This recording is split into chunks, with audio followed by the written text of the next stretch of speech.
Hello बच्चों, कैसे हो आप सब। आज हम स्टार्ट करेंगे क्लास 12th बायोलॉजी में चैप्टर नंबर 7 इवोल्यूशन। और आज अपन ये चैप्टर का फर्स्ट पार्ट करने वाले। तो देखो, ये जो टॉपिक है इसको करने से पहले अपन को ये समझना चाहिए इवोल्यूशन क्या होता है।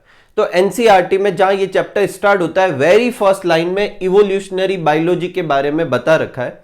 तो देखो, इवोल्यूशनरी बायोलॉजी क्या होती है। It is the study of history of life form, कि जो लाइफ फॉर्म्स है उसकी हिस्ट्री के बारे में पढ़ना इवोल्यूशनरी बायोलॉजी कहलाता है। इसका मतलब अपन इसमें यह पढ़ेंगे कि लाइफ फॉर्म अर्थ पर पहली बार कैसे आई, और वो जिस जगह पर आई है वो कैसे बनी, और उस फर्स्ट फॉर्म ऑफ लाइफ से भी प्रेजेंट फॉर्म ऑफ लाइफ ये सब कैसे बनी। तो इसको अपन सारा जो भी है इंफॉर्मेशन, ये अपन कौन सी बायो की ब्रांच में करते हैं, इवोल्यूशनरी बायोलॉजी के अंदर या इवोल्यूशन टॉपिक के अंदर स्टडी करते हैं। तो evolutionary biology is the study of history of life forms. अब इसमें क्या क्या टॉपिक्स होंगे, तो सबसे पहले अपन ये देखेंगे कि यूनिवर्स कैसे बना। इसके बारे में कुछ ज्यादा डिटेल नहीं है, शॉर्ट में देखेंगे। उसके बाद ये देखेंगे कि अर्थ कैसे बनी, और अर्थ के चारों तरफ जो एटमॉस्फेयर है वो कैसे बना। ठीक है, उसके बाद आज के वीडियो में अपन इस टॉपिक को अच्छे से करेंगे, ओरिजिन ऑफ लाइफ, कि अर्थ पर फर्स्ट लाइफ फॉर्म कैसे आई। फिर होता है ओरिजिन ऑफ स्पीसीज या ऑर्गेनिक इवोल्यूशन। इसका मतलब होता है कि जो फर्स्ट फॉर्म ऑफ लाइफ है उससे ये different form of life form कैसे बनी। और फिर अपन एक जियोलॉजिकल टाइम स्केल के बारे में भी देखेंगे, और ह्यूमन इवोल्यूशन के बारे में भी अच्छे से स्टडी करेंगे। तो सबसे पहले स्टार्ट करते हैं ओरिजिन ऑफ यूनिवर्स से। इसमें पहले अपन देखते हैं यूनिवर्स होता क्या है। तो एनसीईआरटी के according universe is collection of cluster of galaxies, मतलब बहुत सारी गैलेक्सी का जो कलेक्शन होता है, उसका जो क्लस्टर होता है, उसे अपन क्या कहते हैं, यूनिवर्स कहते हैं। गैलेक्सी में क्या होता है, Galaxy contain stars and clouds of gases and dust. Galaxy के अंदर बहुत सारे स्टार्स होते हैं और क्लाउड्स होती है गैसेज के और डस्ट के। ठीक है, universe is very vast, universe बहुत बड़ा है और अर्थ उसका एक छोटा सा बहुत ही माइन्यूट सा हिस्सा है। ठीक है, it is almost 20 billion year old. Universe पूछे कि कितना पुराना है, तो एनसीईआरटी के डेटा अपन को अच्छे से याद रखने हैं। जो एनसीईआरटी में दे रखा हो उसे अच्छे से याद होना चाहिए। तो यूनिवर्स जो है वो 20 बिलियन ईयर्स पुराना है। अब यूनिवर्स का ओरिजिन कैसे हुआ, तो इसकी बहुत सारी थ्योरी है। जो सबसे फेमस थ्योरी है वो है बिग बैंग थ्योरी, और एनसीईआरटी में इसी के बारे में दे रखा, इसको अच्छे से समझना।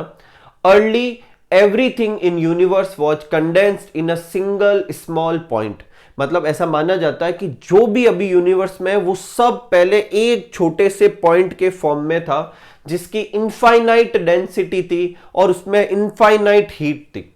उसके बाद उसमें एक्सप्लोजन हुआ, और इतना बड़ा एक्सप्लोजन हुआ कि उसे फिजिकल टर्म में अपन मेजर नहीं कर सकते।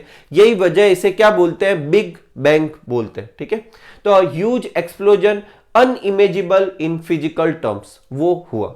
The universe expand and temperature come down. जैसे जैसे यूनिवर्स एक्सपांड होता गया, टेम्परेचर क्या होता गया, कम होता गया। Hydrogen and helium form some times later, और उसके बाद में हाइड्रोजन और हीलियम बनी थी। ठीक है, the gases condensed under the gravitation and form the Galaxy of the present time. और फिर वो जो गैसेज थी वो कंडेंस हुई और ग्रेविटेशन की वजह से एक दूसरे के पास में आकर ऐसे कलेक्शन बन गया, और उसकी वजह से क्या बनी, गैलेक्सीज बन गई। ठीक है, इन गैलेक्सीज में स्टार्स होते हैं, प्लैनेट्स होते हैं, गैसियस क्लाउड वगैरह होते हैं। अब इसी से रिलेट करते हुए अपन ये भी देखते हैं कि ओरिजिन ऑफ अर्थ कैसे हुआ। ये सब अपने एनसीईआरटी में जहां ये चैप्टर स्टार्ट हो रहा है वहां सब दे रखा है, आप उसको स्किप ना करें, अच्छे से पढ़ें। तो ओरिजिन ऑफ अर्थ कैसे हुआ, तो लाइक ऑल अदर गैलेक्सी, अपनी गैलेक्सी भी बनी होगी, और अपनी गैलेक्सी का नाम क्या है, मिल्की वे, जिसे आकाश गंगा भी कहते हैं। This galaxy contain our solar system, और उसमें बहुत सारे सोलर सिस्टम थे, उसमें से अपना सोलर सिस्टम भी था जिसमें अपना सन और 9 प्लैनेट्स हैं। ठीक है, in which earth was formed about 4.5 billion year ago। ठीक है, तो देखो ये बिलियन ईयर एगो को ऐसे भी लिखते हैं BYA। ठीक है, और मिलियन ईयर एगो को ऐसे लिखेंगे MYA। ठीक है, तो जो अपन को ये पूछे कि यूनिवर्स कितना पुराना है, तो यूनिवर्स जो है वो 20 बिलियन ईयर ओल्ड है। और अगर अपन को ये पूछे कि अर्थ कितनी पुरानी है, तो वो 4.5 बिलियन ईयर ओल्ड है। ठीक है, तो एक बार आप ये नोट कर लीजिए। फिर अपन ये देखते हैं कि अर्थ पर एटमॉस्फेयर कैसे डेवलप हुआ। ठीक है, नेक्स्ट है ओरिजिन ऑफ अर्थ एटमॉस्फेयर। तो यहां तक पहले एक बार रिवाइज करते हैं। अभी तक क्या हुआ, यूनिवर्स बनी थी बिग बैंग थ्योरी से, उसमें गैलेक्सीज बनी हुई और उन्हीं गैलेक्सीज में से एक गैलेक्सी कौन थी, मिल्की वे, जिसका एक सोलर सिस्टम था और उसमें अर्थ बनी कब, 4.5 बिलियन ईयर एगो। और इससे 500 मिलियन साल बाद या 500 मिलियन ईयर्स बाद में लाइफ बनी। तो अपन ऐसे भी समझ सकते हैं कि अर्थ के बनने के 500 मिलियन ईयर बाद में लाइफ बनी, या अब से 4 बिलियन ईयर एगो क्या बनी थी, लाइफ बनी थी। ठीक है, अब कैसे बनी उसको समझना है। तो पहले अपन ये देखते हैं कि अर्थ का एटमॉस्फेयर कैसे बना। तो there was no atmosphere on early earth. Early earth पे कोई एटमॉस्फेयर नहीं था। उस समय क्या था, सब मॉल्टन फॉर्म में था, तो उससे गैसेज निकलती थी, अमोनिया, मीथेन, CO2, H2O ये वगैरह। ठीक है, अब क्या हुआ कि इन गैसेज जो निकल रही थी, इसमें H2O भी किस फॉर्म में थी, वाटर के फॉर्म में थी, और सॉरी H2O वाटर वेपर के फॉर्म में थी। जब उस पर यूवी रेज गिरी तो वो स्प्लिट हो जाती थी H2 और O2 में। तो जितने भी वाटर के मॉलिक्यूल थे वो स्प्लिट होते जा रहे थे H2 और O2 में, और जो H2 था वो हल्के होने की वजह से वहां से निकल गया होगा। ऑक्सीजन जो थी वो वहीं रही और बाकी की चीजों से रिएक्ट करने लगी, ऑक्सीडेशन करने लगी। NH3 का ऑक्सीडेशन करके उसने नाइट्रोजन बना लिया, साथ में वाटर बनाया। मीथेन का ऑक्सीडेशन करके CO2 और साथ में वाटर बनाया। इन वाटर पे फिर यूवी रेज गिरी, फिर H2 और O2 बनी, ऐसा चलता रहा। ठीक है, ऑक्सीजन पे ही यूवी रेज के O से O बना, और जो एटॉमिक ऑक्सीजन है वो O2 के साथ कंबाइन होकर O3 बना, और चारों तरफ क्या बनने लगी, ओजोन की एक लेयर बनी। अभी तक क्या हो चुका है, ओजोन की लेयर बन चुकी है, नाइट्रोजन गैस बन चुकी है, कार्बन डाइऑक्साइड गैस बन चुकी है। लेकिन एक चीज याद रखना, इन सब होते होते जितनी भी ऑक्सीजन थी वो सारी किसी ना किसी चीज के या तो ऑक्सीडेशन में काम आ गई या ओजोन फॉर्मेशन में काम आ गई। सारी की सारी ऑक्सीजन हट गई। तो एनवायरमेंट, जो अर्ली एनवायरमेंट था वो कैसा था, अपना कैसा हो गया, रिड्यूसिंग हो गया, उसमें ऑक्सीजन नहीं थी। और ये सुटेबल था ओरिजिन ऑफ लाइफ के लिए। क्यों था, इसको अभी अपन देखेंगे। फिर देखो, ओजोन लेयर बनने के बाद थोड़ा जो कूलिंग का प्रोसेस था थोड़ा और जल्दी जल्दी होने लगा। वाटर वेपर जो है वो कंडेंस होकर क्या होने लगी, नीचे गिरने लगी। लेकिन अभी भी पानी जो है लिक्विड में तो आया, लेकिन बॉइल्ड फॉर्म में था। ठीक है, water of rain fall all depression of fill और depression of earth and form ocean. मान लो ये अर्थ की सरफेस है तो इस पे बड़े बड़े से डिप्रेशन थे, जब पानी गिरा तो इन डिप्रेशन में पानी भर गया और वही अपने क्या हो गए, ओशियंस हो गए। ठीक है, अर्ली एटमॉस्फेयर रिड्यूसिंग था और इसमें नो ऑक्सीजन थी, और वो सुटेबल था किसके लिए, ओरिजिन ऑफ लाइफ के लिए। क्यों, देखो अभी जब अपन ओरिजिन ऑफ लाइफ की सही थ्योरी पढ़ेंगे तो उसमें होगी कि केमिकल इवोल्यूशन हुआ और पहले कॉम्प्लेक्स ऑर्गेनिक मॉलिक्यूल बने। यहां पर एक बार देखो, जब ऑक्सीजन बनी थी तो उन्होंने अमोनिया का, मीथेन का ऑक्सीडेशन करना शुरू कर दिया। तो अगर ऑक्सीजन उस समय भी होती तो उन कॉम्प्लेक्स ऑर्गेनिक सब्सटेंस का भी ऑक्सीडेशन कर देती, और उनका ऑक्सीडेशन कर देती तो आगे का प्रोसेस ही नहीं हो पाता। यही वजह है कि सुटेबल है कि ऑक्सीजन सब खत्म हो गई थी। ठीक है, reducing environment origin of life के लिए सही था। और अब ओरिजिन ऑफ लाइफ क्यों नहीं हो पाती, क्योंकि एनवायरनमेंट कैसा है, ऑक्सीजनिक है, ऑक्सीजन है। ठीक है, लाइफ कब बनी, तो लाइफ बनी 4 बिलियन ईयर एगो, जबकि अर्थ कब बनी थी, 4.5 बिलियन ईयर एगो। इसका मतलब अर्थ बनने के 500 मिलियन ईयर बाद में या 0.5 बिलियन ईयर बाद में क्या बनी थी, लाइफ बनी अर्थ के ऊपर। कोई तकलीफ नहीं, आगे लेते हैं। अब देखते हैं कि फर्स्ट लाइफ एंटिटी या फर्स्ट लिविंग एंटिटी या फर्स्ट सेल कैसे बनी, जिसको अपन करेंगे ओरिजिन ऑफ लाइफ टॉपिक के अंदर। और इसमें टाइम टू टाइम अलग अलग थ्योरीज दी गई। सबसे पहली थी थ्योरी ऑफ स्पेशल क्रिएशन। अब ये थ्योरी का मानना था, रिलीजियस पॉइंट ऑफ व्यू था, मतलब हर रिलीजन में उनके अकॉर्डिंग एक सुपर नेचुरल पावर या गॉड ने ये पूरा जो है सब बनाया है। लेकिन उस थ्योरी को मानने में कुछ प्रॉब्लम्स है, उसको अच्छे से समझना। पहले, अगर उन थ्योरी को माने तो all living organism that we see today were created as such, मतलब सारे लिविंग ऑर्गेनिज्म जो आज अपन को दिख रहे हैं वो अभी जैसे हैं वैसे के वैसे ही बनाए गए, उनमें कोई चेंजेस नहीं आए। लेकिन ऐसा नहीं है, टाइम के साथ बहुत सारे ऑर्गेनिज्म में क्या हुए, इवोल्यूशनरी चेंजेज हुए। तो इस थ्योरी के हिसाब से ऐसा नहीं हुआ, जबकि उसके फॉसिल्स रिकॉर्ड है। The diversity was always the same, क्योंकि गॉड ने सब बना दिया, सुपर पावर ने सब एक साथ बना दिया था। तो जब फर्स्ट टाइम बनाया था उस समय ही सब बन चुके थे, तो उस समय जितनी डाइवर्सिटी थी आज भी उतनी है। जबकि रिकॉर्ड्स कहते हैं कि पहले डाइवर्सिटी कम थी, टाइम के साथ डाइवर्सिटी बढ़ती गई। ठीक है। तीसरा, इन थ्योरी के हिसाब से अर्थ जस्ट 400 ईयर ओल्ड है। ठीक है। नेक्स्ट है कॉस्मोजॉइक और पेनस्पर्मिया थ्योरी। अब देखो ये दो अलग थ्योरी है वैसे, कॉस्मोजॉइक थ्योरी और पेनस्पर्मिया थ्योरी, लेकिन इन दोनों का एक की कंसेप्ट है कि लाइफ जो है वो बाहर से आई। अगर वो स्पोर्स के फॉर्म में आई तो कॉस्मोजॉइक थ्योरी, और पेनिस्पर्मिया के फॉर्म में आई तो पेनिस्पर्मिया थ्योरी। लेकिन लाइफ आई कहां से? बाहर से आई। Some scientist believe that life came from outside. Unit of life called spore were transferred to different planets including earth. और पेनिस्पर्मिया जो है अभी भी कुछ एस्ट्रोनॉट का फेवरेट आइडिया है, किसके लिए? ओरिजिन ऑफ लाइफ के लिए। नेक्स्ट थ्योरी है थ्योरी ऑफ स्पॉन्टेनियस जनरेशन। अब देखो थ्योरी ऑफ स्पॉन्टेनियस जनरेशन क्या कहती है? ये कहती है कि स्पॉन्टेनियस जनरेशन का मतलब कि लाइफ का अपने आप बनना हुआ, किससे? नॉन लिविंग थिंग से। ये थ्योरी कहती है कि नॉन लिविंग थिंग जैसे मर्ड, स्ट्रो, इन सब, या डेड और डिकेड जो सब्सटेंस थे, डेड तो क्या, डिकेड जो सब्सटेंस थे, रोटिंग सब्सटेंस जो थे, उनसे अपने आप ही क्या बन गई? लाइफ बन गई। मतलब नॉन लिविंग से लिविंग बना स्पॉन्टेनियसली। क्योंकि नॉन लिविंग से बना, नॉन लिविंग को ए बायो और बनने को जीनेसिस, इसलिए इस थ्योरी को ए बायोजीनेसिस भी कह सकते हैं।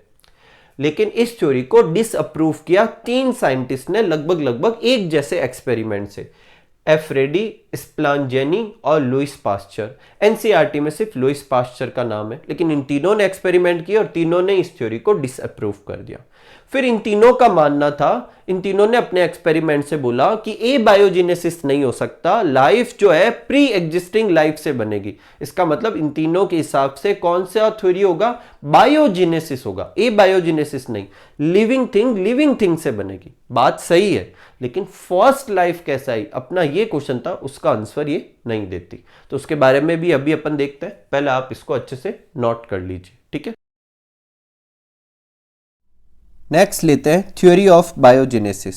तो देखो ए बायोजेनेसिस में क्या था कि जो न्यू ऑर्गेनिज्म बने थे उस थ्योरी के अकॉर्डिंग नॉन लिविंग थिंग से बने थे, और बायोजेनेसिस क्या कहता है कि जो न्यू ऑर्गेनिज्म बनते हैं वो किसी लिविंग थिंग से ही बन सकते हैं। तो इस थ्योरी के according life comes only from pre existing life. ये क्या थी? थ्योरी ऑफ बायोजेनेसिस थी। ये किसने दी थी? लुइस पास्चर, रेडी और स्प्लेंजेनी ने दी थी।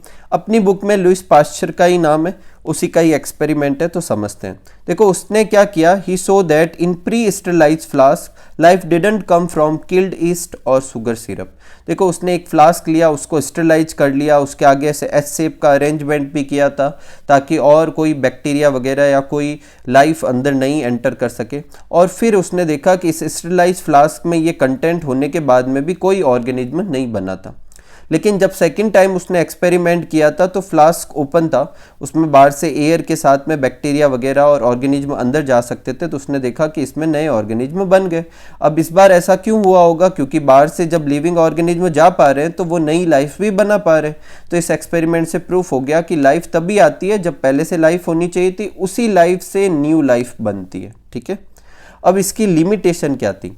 ये बात सही है कि प्री एग्जिस्टिंग लाइफ से न्यू लाइफ बन सकती है, लेकिन अपना क्वेश्चन ओरिजिन ऑफ लाइफ था, और ओरिजिन ऑफ लाइफ में ये बताना था कि फर्स्ट लाइफ कैसे आई, और बायोजेनेसिस उसका आंसर नहीं देती है। ये इसकी क्या है? लिमिटेशन है। ठीक है। नेक्स्ट आगे बढ़ते हैं, फिफ्थ थ्योरी लेते हैं। अभी तक अपन ने कौन कौन सी थ्योरी कर ली? थ्योरी ऑफ स्पेशल क्रिएशन, फिर पेनिस्पर्मिया थ्योरी, फिर थ्योरी ऑफ ए बायोजेनेसिस, फिर थ्योरी ऑफ बायोजेनेसिस, और फिफ्थ एंड फाइनल थ्योरी करते हैं जो कि ज़्यादातर एक्सेप्ट की जाती है कि अर्थ पर लाइफ कुछ इसी तरीके से बनी होगी। सबसे ज़्यादा यही थ्योरी जो है वो मानी जाती है, और वो है थ्योरी ऑफ केमिकल इवोल्यूशन। ये थ्योरी ओपेरिन जो कि रसिया के थे और हल्दाने जो कि इंग्लैंड के थे, इन्होंने दी थी, इसीलिए इसे ओपेरिन हेल्डाने थ्योरी भी कहते हैं। ठीक है। एक और चीज, अपनी बुक में जहां पर भी साइंटिस्ट के नाम दे रखे हैं उनकी कंट्री भी दे रखी है, आप वो याद करें नीट में एक बार क्वेश्चन आ रखा है तो फिर भी रिपीट हो सकता है। एक बार किसी पर्टिकुलर साइंटिस्ट के बारे में पूछा था तो अब किसी दूसरे के बारे में भी पूछा जा सकता है। अपनी बुक में जो भी चीज हो वो आपको अच्छे से लर्न करनी है और कुछ करने की कोई नीड नहीं है, ठीक है। तो Oparin of Russia and Haldane of England, Oparin Russia के थे और ये इंग्लैंड के थे दूसरे। इन्होंने प्रपोज की थी थ्योरी ऑफ केमिकल इवोल्यूशन, इसीलिए ओपेरिन हल्दाने थ्योरी कहते हैं। अब इनके हिसाब से क्या था, ध्यान से सुनना। The first form of life, जो फर्स्ट फॉर्म थी लाइफ की, came from pre existing non living organic molecule, कि जो फर्स्ट फॉर्म थी लाइफ की वो जो नॉन लिविंग ऑर्गेनिक मॉलिक्यूल थे उनसे बनी। ये आधा है, आगे भी है। और ये नॉन लिविंग ऑर्गेनिक मॉलिक्यूल कहां से आए, also evolve from inorganic molecule, मतलब पहले इनऑर्गेनिक मॉलिक्यूल से ऑर्गेनिक मॉलिक्यूल का इवोल्यूशन हुआ और फिर उन ऑर्गेनिक मॉलिक्यूल से फर्स्ट लाइफ फॉर्म आई। इसका मतलब क्या है, एनसीईआरटी एक लाइन में लिखती है, मैंने ब्लू कलर में अलग से हाईलाइट किया, ये एनसीईआरटी की लाइन है। The formation of life was preceded by chemical evolution. इसका मतलब लाइफ बनने से पहले केमिकल इवोल्यूशन हुआ और उस केमिकल इवोल्यूशन में अपन को क्या पढ़ना है कि इनऑर्गेनिक से वो ऑर्गेनिक मॉलिक्यूल कैसे बने जिनसे लाइफ बनती है। तो इसको अपन दो टुकड़ों में डिवाइड कर देते हैं। सिंपल इनऑर्गेनिक एटम्स जो थे उनसे कॉम्प्लेक्स ऑर्गेनिक कंपाउंड कैसे बने, यहां तक का जो प्रोसीजर है वो केमिकल इवोल्यूशन या कीमोजेनी कहलाता है। उसके बाद कॉम्प्लेक्स ऑर्गेनिक कंपाउंड जो थे उससे फर्स्ट लाइफ कैसे बनी, इसे बायोजेनी, बायोजीनेसिस या बायोलॉजिकल इवोल्यूशन कहते हैं, ठीक है। तो पहले क्या हुआ, अपन ने क्या लिखा कि first life form complex organic molecule से बनी और ये मॉलिक्यूल भी इवोल्यूशन के through simple organic inorganic substance से बने थे। अब ये थोड़ी डिटेल में क्या है इसे अभी अपन समझते हैं।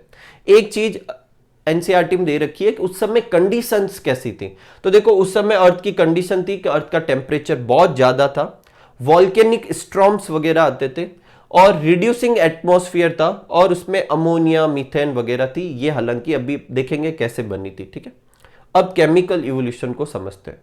सबसे पहले देखो अर्थ पे इतना ज्यादा टेम्परेचर था कि सारी चीजें एटॉमिक फॉर्म में थी। ध्यान से सुनना, जो हैवी एटम्स थे वो अर्थ की कोर बना ली और फिर जो उससे लाइटर एटम्स थे वो अर्थ की क्रस्ट पे आ गए, ठीक है। और जो बहुत ज्यादा लाइट थे जैसे carbon, hydrogen, oxygen, nitrogen, sulphur, ये सब आसपास थे, ठीक है। और इन सब में हाइड्रोजन मोस्ट एब्यूडेंट था और सबसे ज्यादा रिएक्टिव भी था हाई टेम्परेचर पे। दूसरा मॉलिक्यूलर स्टेट, देखो ये जो अपन सब समझ रहे हैं ये इनके हिसाब से समझ रहे हैं, ठीक है। बिग बैंग थ्योरी के जो कुछ पॉइंट थे कुछ इधर उधर हो सकते हैं क्योंकि वो थ्योरी अलग थी, ये थ्योरी अलग है, ठीक है। फिर मॉलिक्यूलर स्टेट क्या थी, तो ये एटम टाइम के साथ में आपस में कंबाइन किए और मॉलिक्यूल्स बनाए। क्या बना, वाटर वेपर, अमोनिया, CO2 ऐसे बनने लगे। अगर आपको पूछा जाए फर्स्ट कौन सा मॉलिक्यूल बना था तो वो था NH3 फर्स्ट, क्योंकि ये इनऑर्गेनिक है तो आपको पूछे कि अर्थ की सरफेस पे फर्स्ट इनऑर्गेनिक मॉलिक्यूल कौन सा बना तो वो भी कौन सा था, NH3 या अमोनिया। फर्स्ट मॉलिक्यूल कौन सा बना, वो भी अमोनिया। लेकिन अगर पूछे कि फर्स्ट ऑर्गेनिक कंपाउंड कौन सा बना था, वो बना था मीथेन। और उसके बाद में सेकंड बना था हाइड्रोजन साइनाइड, फिर alcohol, aldehyde, organic acid, amino acid, monosaccharide, fatty acid, glycerol, nitrogen, ये सब बने। अब क्वेश्चन उठता है कि ये सब बने कैसे, तो इसके पीछे दो चीजें, दोनों को अच्छे से सुनना। पहली चीज कि ये सब बनने के लिए एनर्जी चाहिए थी और वो एनर्जी कहां से मिली, वॉल्केनिक इरप्शन से, लाइटनिंग होती थी, यूवी रेज से, कॉस्मिक रेज से, इन सब से एनर्जी मिली। तो एनर्जी मिलने की वजह से ये बने। दूसरा, ये सब बन पाए क्योंकि आसपास ऑक्सीजन नहीं थी। ये सबसे इंपॉर्टेंट पॉइंट है। अगर ऑक्सीजन होती तो इन सबका ऑक्सीडेशन कर देती, लेकिन उस समय तो ऑक्सीजन थी नहीं और यही वजह आज इनसे कुछ आगे ऐसा प्रोसीजर नहीं होता जैसे अभी अपन को समझाया जा रहा है, क्योंकि आज ऑक्सीजन है, उस समय तो थी नहीं, तो इनका कोई ऑक्सीडेशन नहीं हो पाया और इनके बनने के लिए जो एनर्जी थी वो इन सब से मिल गई। फिर सिंपल ऑर्गेनिक कंपाउंड से बाद में कॉम्प्लेक्स ऑर्गेनिक कंपाउंड बने। मोनोसैकेराइड जो था वो पॉलीसैकेराइड में कन्वर्ट हो गया, एमिनो एसिड जो था वो प्रोटीन्स में बन गया, फैटी एसिड और ग्लिसरॉल फैट में कन्वर्ट हो गए, नाइट्रोजन बेस 5 कार्बन की शुगर फॉस्फेट न्यूक्लिक एसिड में बन गया। पहले आरएनए बना था, फिर बाद में इवोल्यूशन के प्रोसेस से होता होता डीएनए बना था। ठीक है, अब ये सारी चीजों से ये सब बने, और ये सब अपन जानते हैं ये मेजर बायोमोलिक्यूल्स है, इनसे लाइफ फॉर्म बन सकती है, क्योंकि अपनी living body polysaccharide, protein, fat, nucleic acid in सब से ही बनी होती है। ठीक है, they all present in hot water. आसपास पानी कैसा था? गर्म था, और उसमें ये सब घुले हुए थे। तो उसके लिए एक वर्ड यूज किया जाता है प्रीबायोटिक सूप, और ये हल्दाने ने दिया था। ठीक है, कहां के थे वो? इंग्लैंड के थे। और ओपेरिन कहां के थे? रसिया के थे। अब ऐसा हुआ, इसके क्या एविडेंस है? तो एक तो अपने जो स्टैनले मिलर, इसका एक एक्सपेरिमेंट है, अभी अपन समझेंगे, उन्होंने ये एक्सपेरिमेंटली करके समझाया। दूसरा, मीटियोराइट्स जो होते हैं उनके अगर अपन उनको ट्रेस करें, उनका एग्जामिनेशन करें, तो उनसे भी इस चीज के प्रूफ मिलते हैं कि हाँ ऐसा हो सकता है। ठीक है, तो पहले अपन एक्सपेरिमेंटल वेरिफिकेशन पढ़ेंगे, और फिर वो मीटियोराइट वाला एविडेंस पढ़ेंगे, और फिर अपन सेकंड हाफ पढ़ेंगे कौन सा? बायोलॉजिकल इवोल्यूशन या बायोजेनेसिस। अभी तक अपन ने क्या पढ़ा? कॉम्प्लेक्स ऑर्गेनिक कंपाउंड कैसे बने, और ये होना केमिकल इवोल्यूशन हुआ, क्योंकि अभी तक केमिकल कॉम्प्लेक्स, सिंपल से कॉम्प्लेक्स क्या बने? केमिकल्स बने। तो स्टैनले मिलर ने 1953, ये भी अमेरिका के थे, ही क्रिएटेड सिमिलर कंडीशन, जैसे कि अर्थ की स्टार्टिंग की कंडीशन थी, और फिर उन्होंने एक्सपेरिमेंट परफॉर्म किया। अभी अपन एक्सपेरिमेंट अच्छे से समझते हैं, पहले आप इसको अच्छे से नोट कर लीजिए। ठीक है,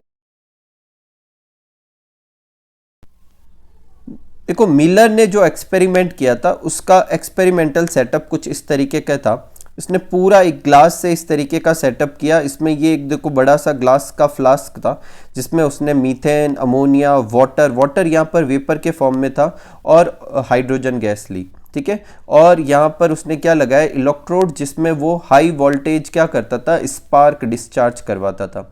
ये सब क्यों किया उसने? ताकि अर्थ का जो इनिशियल एनवायरनमेंट था उसके सिमिलर कंडीशन कर सके। यहाँ पर देखो वैक्यूम पंप लगा हुआ है, इसका मतलब यहाँ से सब एयर भी निकाल ली होगी, तो रिड्यूसिंग एनवायरनमेंट भी दिया। वाटर बॉयल फॉर्म में था, तो वाटर वेपर, ऐसा भी क्यों? क्योंकि उस समय वाटर वेपर के फॉर्म में ही था। और इस अरेंजमेंट को उसने 18 डेज तक पड़े रहने दिया। He took CS3, NH3, H2O and water vapor at 800 degree centigrade in large flask. और फिर 18 डेज के बाद में जब उसने ऑब्जर्व किया तो उसमें एमिनो एसिड मिले। कौन कौन से एमिनो एसिड मिले? ग्लाइसिन, एलेनिन, और ये पूरा लिख लेना आप, एस्पार्टिक एसिड। ठीक है, कौन सा था? Aspartic acid. और इन सब के बनने से क्या प्रूफ होता है कि देखो ये सिंपल ऑर्गेनिक और सिंपल इनऑर्गेनिक सब्सटेंस थे, उससे क्या बन गया? कॉम्प्लेक्स ऑर्गेनिक सब्सटेंस बन गया। इसका मतलब ये कीमोजेनेसिस को सही बताता है, तो केमिकल इवोल्यूशन को सपोर्ट कर रहा है। ठीक है, ऐसे ही कुछ और सिमिलर एक्सपेरिमेंट और लोगों ने परफॉर्म किए थे, उसमें शुगर भी बनी, नाइट्रोजन बेस भी बना, पिगमेंट भी बना, फैट भी बना।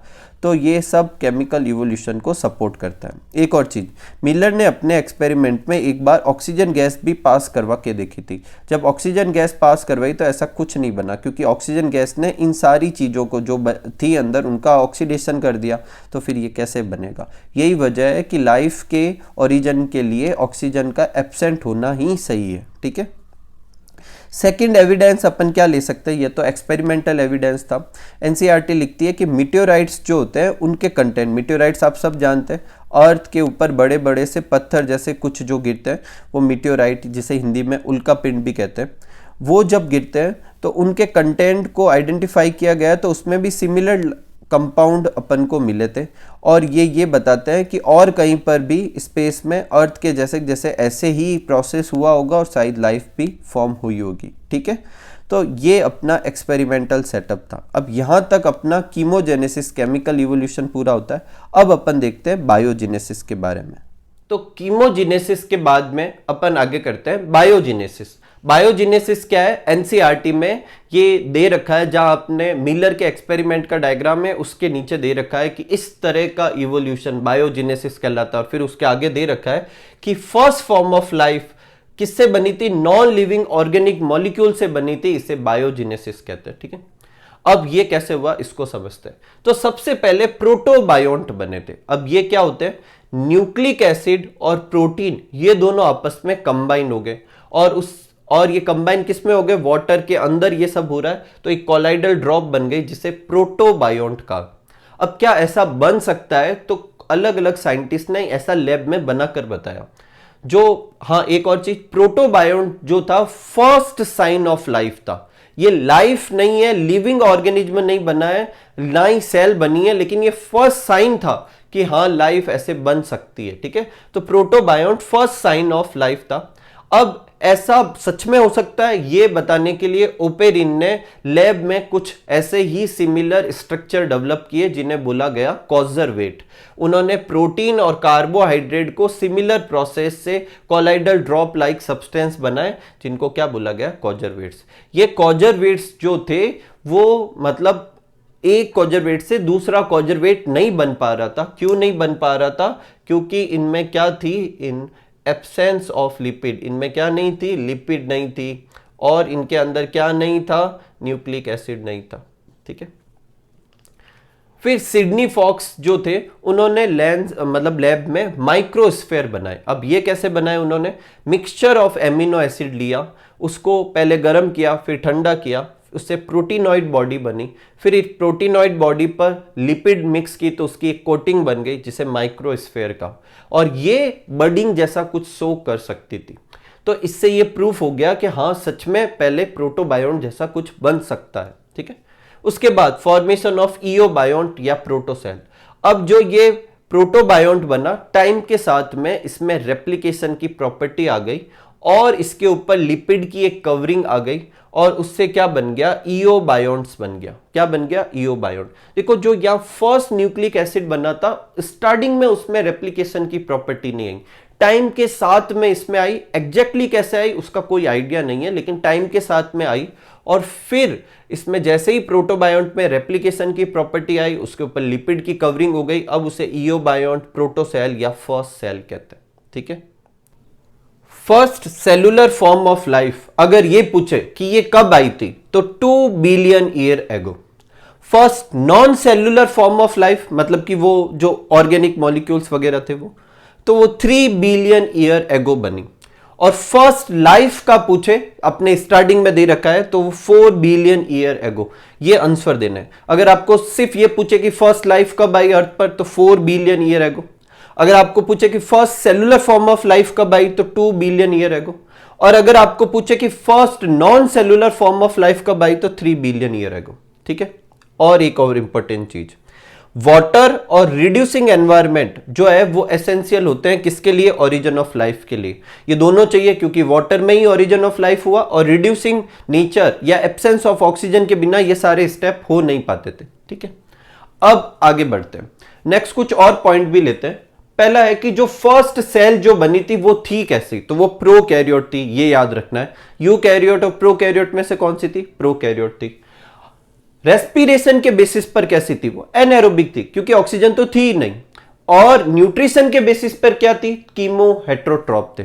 तो अगर आपको पूछे कि फर्स्ट सेल थी वो कैसे नेचर की थी, तो रेस्पिरेशन के बेसिस पे अनएरोबिक, और न्यूट्रिशन के बेसिस पर कैसी थी, कीमो हेट्रोट्रॉप थी।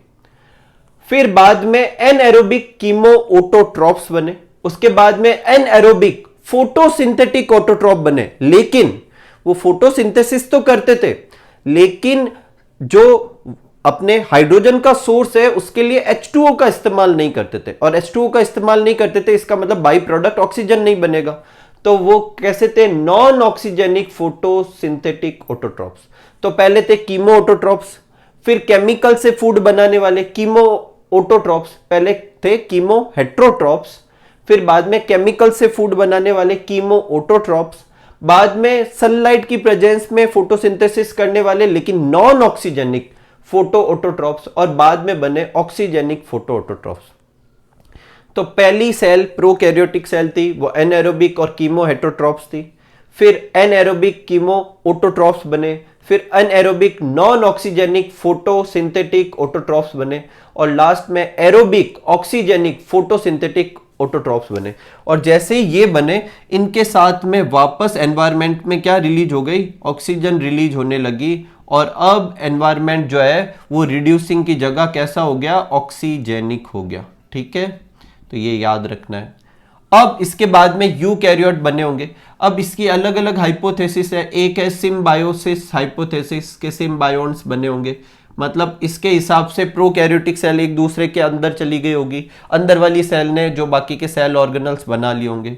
एक जो है वो है मेम्ब्रेन जो होती है, सेल मेम्ब्रेन जो होती है वो इनवेजिनेट होकर बाकी के ऑर्गन बनाने शुरू कर दिए और फिर अपन ने क्या बोल दिया कि वो कैसी हो गई, यूकैरियोट हो गई। ठीक है, तो इस तरीके से अपना पूरा क्या हुआ है, केमिकल इवोल्यूशन से ओरिजिन ऑफ लाइफ हुआ है। वापस रिपीट करते हैं। सबसे पहले एटॉमिक स्टेज थी, फिर मॉलिक्यूलर स्टेज जिसमें पहले इनऑर्गेनिक, फिर सिंपल ऑर्गेनिक, फिर उनसे कॉम्प्लेक्स ऑर्गेनिक, फिर कॉम्प्लेक्स ऑर्गेनिक से प्रोटोबायोन्ट्स, फिर ईओबायोन्ट्स, और फिर ईओबायोन्ट्स जो थे वो बेसिकली उससे बाद में प्रोकैरियोट जो थे ये कैसे थे, एनएरोबिक और कीमो हेटरोट्रॉप्स, फिर एनएरोबिक कीमो ऑटोट्रॉप्स, फिर एनएरोबिक नॉन ऑक्सीजेनिक ऑटोट्रॉप्स, फिर एरोबिक ऑक्सीजेनिक फोटो ऑटोट्रॉप्स, और फिर यूकैरियोट्स बने।